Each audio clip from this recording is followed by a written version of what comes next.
Playoff Jamal Murray has returned, and it has me questioning how much he can impact the postseason ceiling for this season and the Nuggets title contention this year and going forward. With a day off today, but facing elimination, what do the Colorado Avalanche have to do to avoid a first-round exit at the hands of the Dallas Stars? Will Peterson from DenverSports.com will help us break that matchup down a little bit later. All things to come on today's rundown, but we have to begin in the world of the NBA, where, as we mentioned on the show yesterday, history has shown that your Denver Nuggets in Game 5 situations rise to the occasion. Prior to last night, they were 5-0 in their previous 5 Game 5s and 10-2 overall in the Nikola Jokic era. But the interesting sub-story underneath that was that Jamal Murray is typically the engine, the catalyst that drives those Game 5 victories, averaging 25 points and 6 or 7 rebounds and assists in each of those games. Well, all of that and more came to be true last night as the Nuggets trounce the Los Angeles Clippers at home in Game 5 to avoid pushing themselves to the brink the way the Colorado Avalanche were. And it was driven emphatically by Jamal Murray, who scores 43 points, knocks in 8 3-point shots, tallying 5 rebounds and 7 assists. A fat, thick, chunky, and productive stat line for the Blue Arrow. And you got to be honest, we see this with Jamal.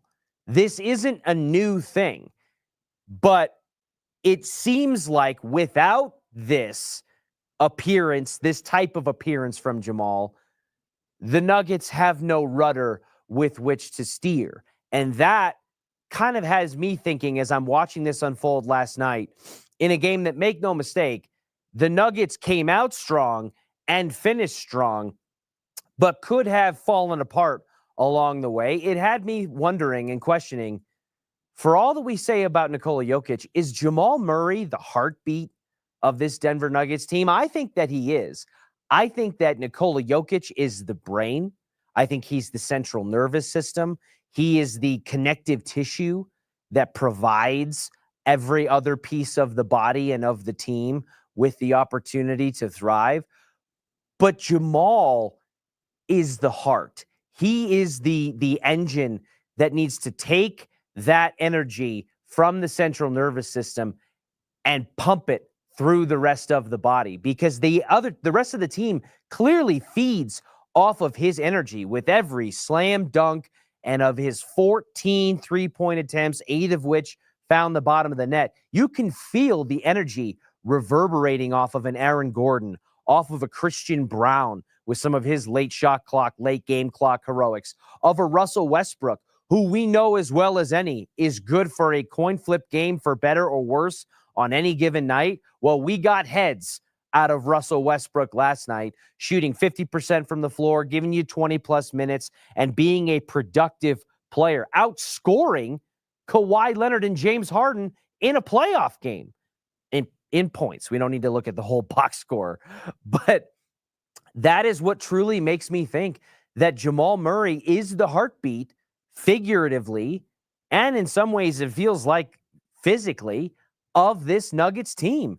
And if they don't have to have that level of Jamal Murray every single night, but if they can get a fraction, a healthy representation of that Jamal on a night-in, night-out basis, the LA Clippers cannot stop this team. The Oklahoma City Thunder may not be able to stop this team.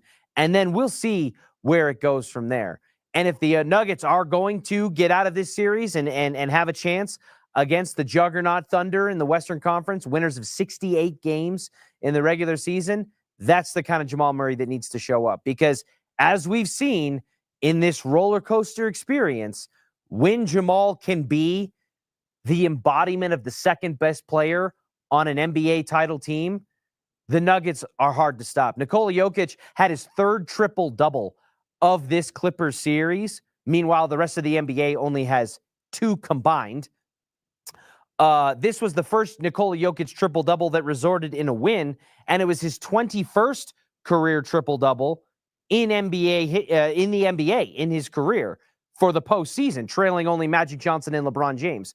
So Nikola Jokic having a pretty lean triple-double and being able to facilitate and force defenses to shift away from him and onto Jamal Murray just opens things up unbelievably for the Denver Nuggets. And it proves that despite the fact that they have night in and night out struggles shooting from beyond the arc, despite the fact that defensively they have as many lapses as any team remaining in the postseason, and that their depth is called into question beyond Russell Westbrook, and even with Russell Westbrook at times, they can still beat premier teams in the NBA, not just on a single game basis, but have a chance in a 7-game series if the second best player on the team in Jamal Murray lives up to that billing. And I think that is at a minimum, an encouraging sign for a Nuggets team that even at points during this series, we wondered whether or not they were going to be able to make it. And it was interesting to hear David Adelman's thoughts on Jamal Murray after the game, where he said, quote, "It's coming with him. You know that it is. These big moments, these situations, he was born for this. Special night for Jamal, but more importantly, a special night for us." And that concept of Jamal Murray being born for this, I think that while he gets some deserved flack, in my opinion, for not being as consistent as a scorer and as a leader and as the second best player on a title contending team, and there is a little bit of a roller coaster element to that, there is something to be said about being the largest statistical riser in the history of the National Basketball Association from regular season to postseason. There is an element of a guy being able to turn it on when the lights are bright, even when the Nuggets were struggling in the first round against the Los Angeles Lakers last year. Jamal Murray still finding ways to pull off clutch shots. Jamal Murray made a shot. It was all over the T-shirts from the post-game press conference afterwards. He still has the ability to find the moment when it needs to be found for this team. And I do think that he sometimes doesn't get enough credit, he and Jamal Murray, for that. Even Kawhi Leonard, who in this series has been somewhat unconscious, had plenty of nice things to say about Jamal Murray after the game. He was talking about Jamal Murray just finding his shot offensively, finding his teammates. Jamal played great. He came out, made shots, he got hot, he found his teammates, and frankly, we couldn't stop him. That's coming from Kawhi Leonard, the Claw, one of the greatest defenders of his generation, a two-time Finals MVP, somebody who offensively at one point was shooting north of 80% in a game for this series. That in a game recognizes game sense, Jamal Murray proved that he can stand on the tallest stage with some of the NBA's greats. The only question is, can we get that on a more consistent basis? From a franchise spotlight standpoint, this was Jamal Murray's 6th 40-point postseason game, which has now broken the tie he held with Nikola Jokic, putting him above the Joker and Alex English. It is the 4th time, unbelievably, that the Nuggets have had a game where Jamal Murray scores 35 points and Nikola Jokic has a triple-double. That is the most in NBA history, breaking a tie with two people you've probably heard of in Michael Jordan and Scottie Pippen. So the vibes, as low as they felt for the Colorado Avalanche, could not have been much higher in an emphatic Game 5 statement that puts them in the driver's seat for the remainder of this series. As we mentioned on yesterday's show, the winner of Game 5 in a 2-2 series in the NBA dating back to 1984 wins the series about 84% of the time. And the interesting kind of dichotomy is teams that win Game 5 and are up 3 in the order that the Nuggets have managed to achieve it in this series are 12-1 in their respective postseason series during that range. The lone loss, the lone exception to this statistical anomaly is the Denver Nuggets, who choked away a Game 7 against Portland at home back in 2019. You'll remember some pretty impressive Damian Lillard heroics from that series and CJ McCollum. So there's still work to be done. The Nuggets have by no means put the Clippers away for good, and they're going to have to go to LA in a Game 6 environment and trying to avoid, I should say, a winner-take-all Game 7. But they put themselves in significantly better position to do so than the Colorado Avalanche, which is a perfect segue to bring in our friend Will Peterson, Denver sports analyst at DenverSports.com. Will, you were witness to the less than stellar kind of buzz-killing Game 5 between the Colorado Avalanche and the Dallas Stars. What do you think changed so significantly within the Avalanche, potentially the locker room, or just the dynamics of how the game played out between Game 4, when it felt like everything broke their way, to Game 5, where it felt like from literally 9 seconds into the game, everything was going against them? Yeah, Richie, I think they relaxed after Game 4. I think they took a little bit of a deep breath. Like, Gabe scored. They won 4-0. The locker room was jubilant, and rightfully so. I get it. That's human emotion. The Gabe comeback story was unreal, and to cap it with a goal was so cool. But the problem was they were still in the midst of a 2-2 series that was desperation for both sides, and Dallas played desperate right from the jump, like you mentioned, 9 seconds in Game 5, and the Avalanche were chasing their tail the whole game. So I hate to say they relaxed in the playoffs, but I think they kind of just sort of let their guard down after everything that happened with Gabe in Game 4, and it burned them in Game 5. And now they got to win 2 in a row to save their season.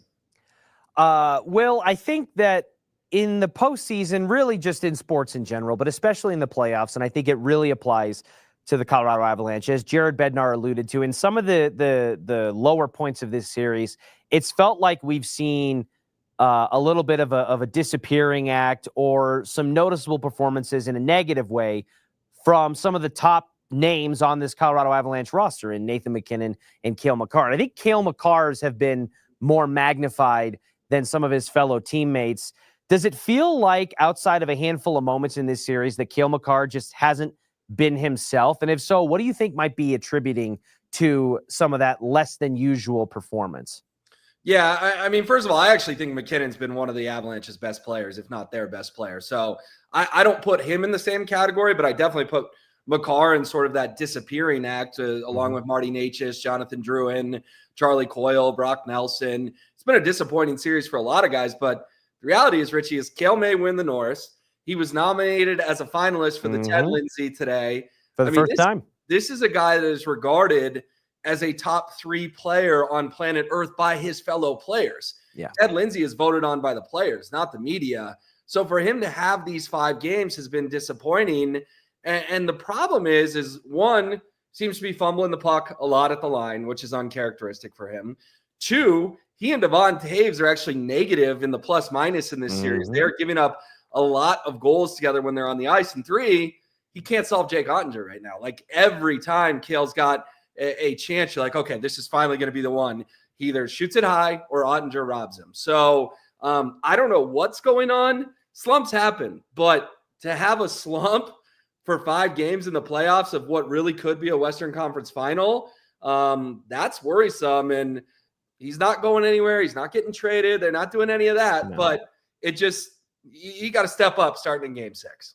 Yeah, because to a certain degree, we've seen Bednar in response to certain lines struggling. The second line was struggling to the degree that it was. You move Gabe around to pair with Brock Nelson and Val Nichushkin. Their defensive pairings from top to bottom seem to be struggling, and you saw him shuffle around there. But when you've got a top D pairing in Cale Makar and Devon Toews, and you've got players on your top line to the degree that the Avalanche do, there's only so much shuffling that you can do. At some point, you got to just have your horses go out there and run and hope that they're as fast as you've predicted them to be. You mentioned Jake Ottinger, who I think for the vast majority of this series has not been made as uncomfortable as the Avalanche, I'm sure, would like him to be. And that comes for a variety of reasons, whether it's just not crowding enough bodies in front of him to kind of create some chaos and giving him clear lines of sight to, as you've alluded to with Cale Makar and with a lot of skaters in this series, just being able to stone him and glove save it and prevent any kind of rebound opportunities to muck it up in front of the net. Mackenzie Blackwood experienced what I would attribute to be his first true postseason adversity in Game 5, where he gives up a goal in the first 9 seconds and final 47 seconds of the first period and ends up getting pulled the way his counterpart in Dallas was after the second period. What are you expecting from Mackenzie Blackwood after that level of adversity, given the way that he came onto the scene from in a postseason sense and had played up to that point? Yeah, I mean, I would look for Blackwood to rebound in Game 6 like Ottinger did in Game 5. Like, I think when Pete DeBoer benched Jake Ottinger in Game 4, it was 3-0. He was just kind of waving the white flag. I mean, that wasn't performance-based. The Avalanche outshot the Stars 22-5 in that second period. It could have been 5-6, 7-0 if it weren't for how good Ottinger was. So I don't think Blackwood's benching, quote unquote, was performance-based either. I think Bednar knew down 5-2, the Avs were in trouble, and he would rather save Blackwood, get him off his skates for a period for Game 6. But I firmly expect Mackenzie Blackwood to bounce back, because he has shown, Rich, even though this is his first playoff series, that the playoffs aren't too big for him. Like, he has met the moment every time other than Game 5, and even in Game 5, you could argue that those were more fluky bounces than actually the fault of Mackenzie Blackwood. So I'm not sitting here predicting he's going to pitch a shutout in Game 6, but I think he's going to be really tough to beat. And, you know, the Avalanche will try to win that game 2-1, 3-2, 3-1, something like that.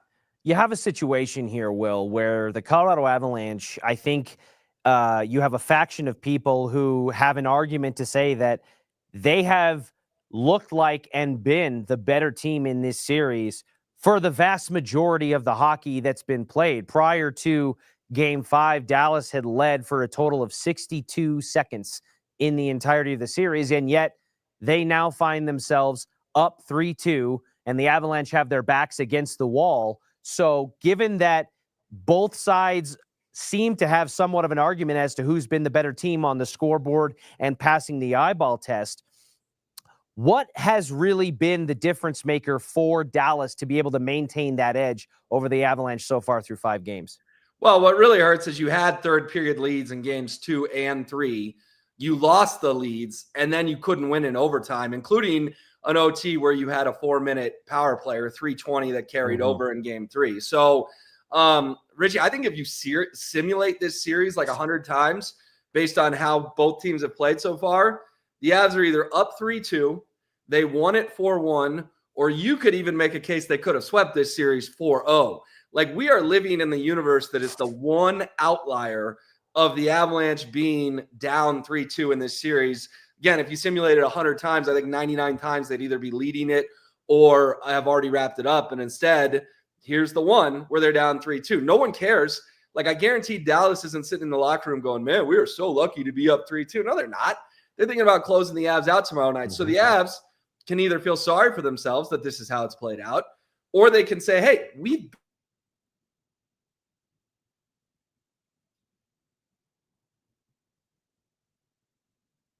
in 7. Because that's tough, but at the same time, we might be talking about jobs on the line. Like, I don't really want to have those conversations yet, but if they lose on Thursday night, are we sure Jared Bednar is going to be the coach by Friday night? I'm not. So that's what's tricky right now for them. I'm picturing, as you were mentioning, like living in the one singular. All I could picture was Benedict Cumberbatch's Doctor Strange just holding up the one. Like, there's one possibility that this could be, and we very well could be living in it. You know, you talk about puck luck, and you talk about this, and you talk about that. A lot of the bounces in some of these situations that could go the Avalanche's way from an officiating standpoint, from a rebound or a bounce standpoint, the direction of the puck, the angle it comes off of a stick, whatever, it seemed to not go their way. And I think that's drawn some ire from a fan base, predictably so. But I do think that truly great teams don't put themselves in a position to fall apart and have that series fate decided on those moments, which is why I have confidence that I think the Avs will get their best punch coming up in this Game 6. So, Will, on the way out here, finish the sentence for me, to avoid losing in the postseason at the hands of Dallas for a second straight year and a first-round exit at that, the Colorado Avalanche have to what? Be relentless, because here's the issue. In those games that you did gag, you took your foot off the gas. You weren't relentless. Even if you go up 2-0, 3-1, 3-0 on Thursday night, you got to put it on Dallas's throat, much like you did in Game 4. The only game they have played totally relentless this whole series was Game 4. That has to be their attitude in Game 6 because it's at home. And then I know Game 7, that's tough to replicate. But if you get to that, it's a little bit of a crapshoot, winner take all. Who knows what can happen? But you've got to at least force Game 7. I can't have that deja vu of the Stars winning in 6 again in Ball Arena.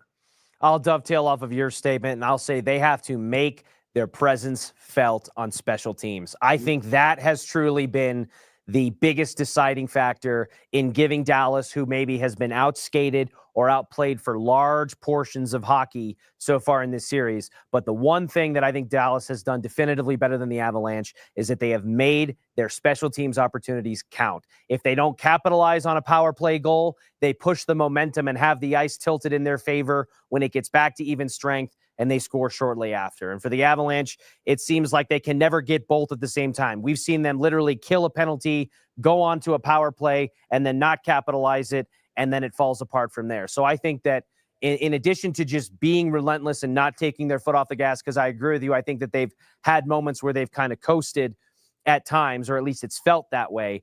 They have to find a way to break through on special teams and take advantage of their man advantages, or this series is going to play out in a predictable fashion, I fear. So, Will, thank you so much for joining me. Appreciate everything you do covering the Avalanche tooth and nail for DenverSports.com and all of our social channels. And we'll catch up with you again after Game 6. Thanks, man. Yeah, sounds good, Richie. Take care.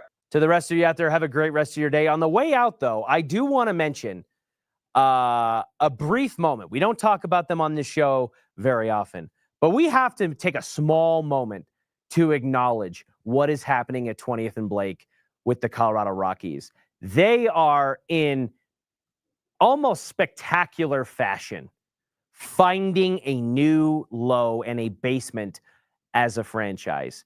After a blowout loss to the Atlanta Braves last night, they find themselves at 4-25 through their first 29 games of a season.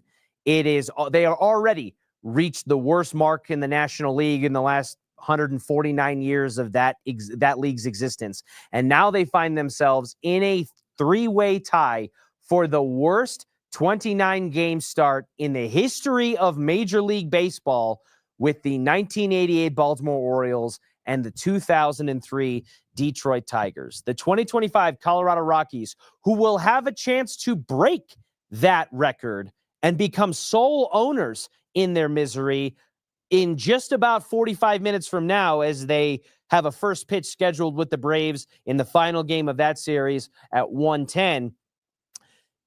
It's spectacular. And I think spectacular is twofold, because when I was sitting in the press box watching this game last night, I started thinking to myself, the Avalanche are well on their way and ended up fulfilling a 16th loss in their last 17 games.